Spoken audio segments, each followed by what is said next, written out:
The Economic Community of West African States, ECOWAS, has urged investment in conflict prevention in member states as the Commission puts its overall estimated cost at over $2.6 billion. President of the ECOWAS Commission, Dr. Omar Toure, said this in his address on the status of implementation of the community work programs at the ongoing first ordinary session of the ECOWAS Parliament in Abuja. Toure said deploying the ECOWAS standby force to fight against terrorism and unconstitutional changes of government in the region had expensive options. The Commission's president also said it was working to tackle the proliferation of small arms and light weapons. On the regional action against terrorism, we have been advised by experts from the national security agencies to prioritize the deployment of assistance to existing regional arrangements such as the Accra Initiative, the G5 Sahel, the Multinational Joint Task Force, all within the framework of the ECOWAS Action Plan.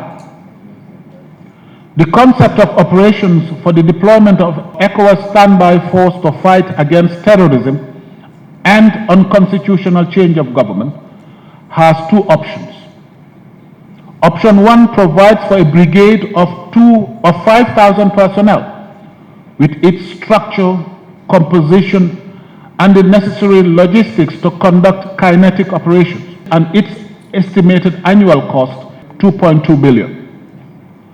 Option 2 consists of the deployment of critical capabilities in support of affected member states upon request with an estimated annual cost of $353 million. The overall estimated cost is $2.6 billion USD. This shows the cost involved in security and reminds us of the need to invest in conflict prevention. Toure also responded to questions. These drivers account for the food insecurity our region is facing.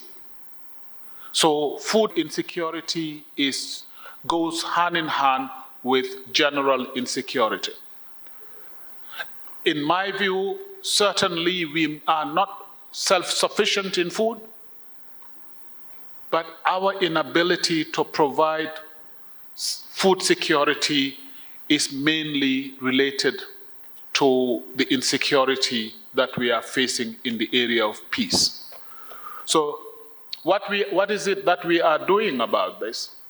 We have indicated in our report what we are doing with respect to peace.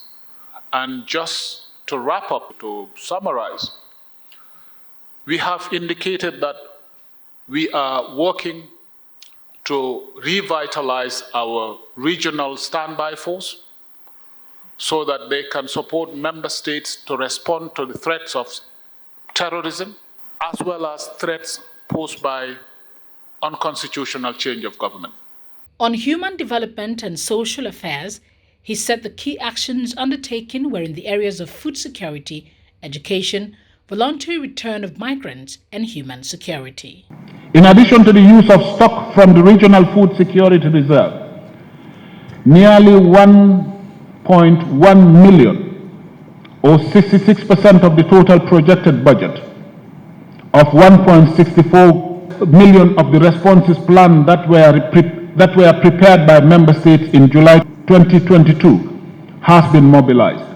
The key actions undertaken were in the area of food security, education, voluntary return of migrants, and human security. Unfortunately, about 29 million people need emergency food and nutritional assistance as we speak. If appropriate measures are not taken, this figure could rise to 42 million during the lean season between June and August 2023.